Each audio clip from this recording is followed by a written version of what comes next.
difamatórias que nós nos deparamos. E com isso nós conseguimos manter o juiz respeitado, o juiz forte, um juiz sereno, ponderado, primando pela imparcialidade para conduzir as causas para o seu desfecho que é necessário. A gente tem que verificar que o juiz, ele exerce, às vezes, uma comarca, função de juiz criminal, de juiz civil, juiz eleitoral, e muitas de suas decisões acabam contrariando pessoas, grupos políticos, grupos econômicos, e o juiz acaba, então, muitas vezes fragilizado, se vendo aí, muitas vezes, enredado por alguns artifícios, por algumas tramas que pretendem, evidentemente, incompatibilizá-lo com a atuação em determinados processos. E isso não pode ocorrer porque a comunidade, a população, não pode ficar aí à mercê de manipulação do juiz. Nós não podemos deixar que os juízes sejam manipulados. Então a PAMAGES tem tido uma atuação firme nesse sentido. Nós temos lá uma comissão de prerrogativas na associação e essa comissão de prerrogativas está atuando junto à comissão de prerrogativas da Ordem dos Advogados, que muitas vezes os advogados também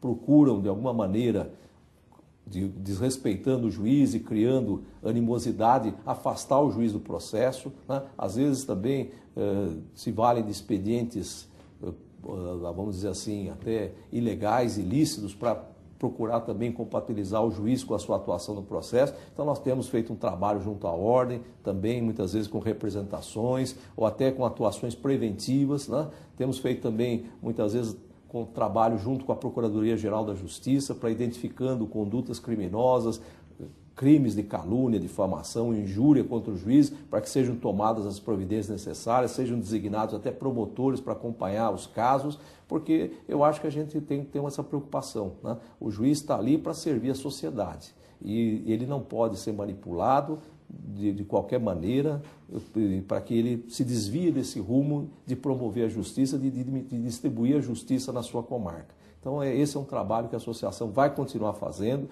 vai continuar implementando, juntamente com a OAB, juntamente com a Procuradoria-Geral da Justiça e com outras entidades. Tá? Doutor Paulo, não é só o senhor que acha que a PAMAGES é muito importante. Queria pedir licença para o senhor para a gente ver o depoimento de personalidades muito importantes que vão mandar um recado para o operador de direito, o magistrado paulista. Confira.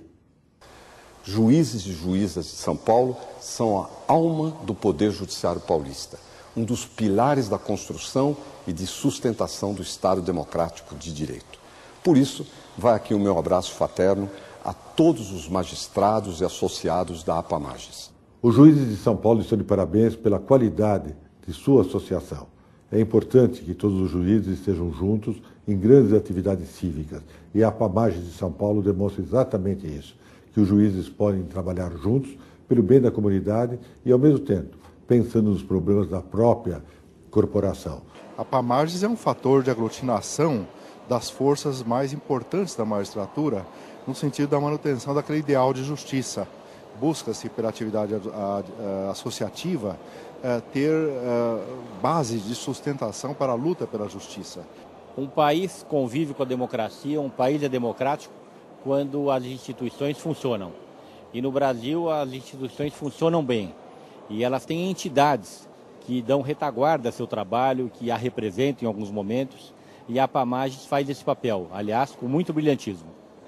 A associação, a PAMAGES, com os seus membros sempre muito conscientes das suas obrigações, dos seus direitos, da necessidade de preservar o Estado democrático de direito, esses juízes todos lutam sempre pela manutenção do Estado democrático de direito. As associações de classes são fundamentais, importantes para o desenvolvimento do país, porque elas não só fiscalizam, como elas também indicam os rumos que se deva seguir. O Judiciário Paulista, o conjunto dos juízes do Estado, tem um peso político extraordinário. E a PAMAGES é quem representa isso, né? Digamos assim, como se fosse uma entidade não governamental que representa o conjunto dos juízes. E, portanto, de um peso enorme. Acho que com uma capacidade de articulação para as transformações que são necessárias para o país, impressionante. Eu acho que o trabalho da PAMAGES não é só de São Paulo, é para o Brasil como um todo.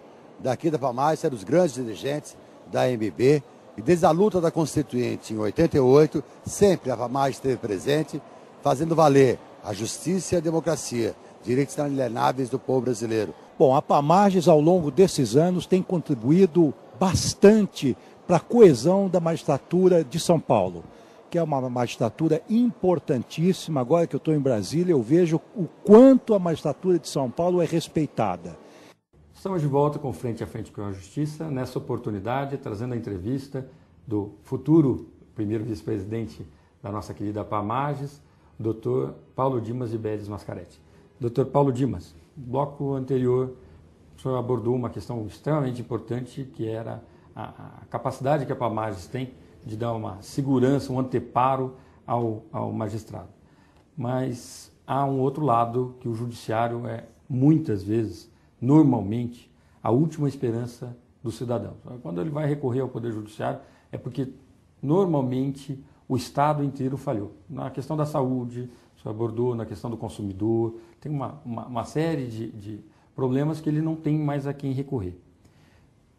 Tem um paradoxo do tamanho do mundo para quase todo mundo que se debruça sobre esse assunto, que é, ao invés de se aumentar o investimento nesse Poder Judiciário, o que se assiste é um corte orçamentário que, por exemplo, nesse ano, quase de 50%. Não é o caso de se cobrar mais investimento para esse Poder Judiciário? Sem dúvida, né? Infelizmente, muitas vezes a nossa proposta orçamentária é cortada, não tem aquela aceitação necessária para que o Poder Judiciário possa investir nas unidades judiciárias necessárias, para investir em aprimoramento do seu quadro funcional, para investir na informatização. Então nós temos que, na verdade, fazer um trabalho para que a nossa proposta orçamentária seja acolhida pelo Poder Executivo, pelo Poder Legislativo, e que a gente possa, então, ter uma autonomia efetiva de orçamento para a gente possa investir na melhoria da prestação de serviço, que isso é fundamental, né? As pessoas se queixam muito da morosidade, das dificuldades que o Poder Judiciário tem na prestação de serviço, mas isso se deve principalmente à falta de um orçamento mais adequado.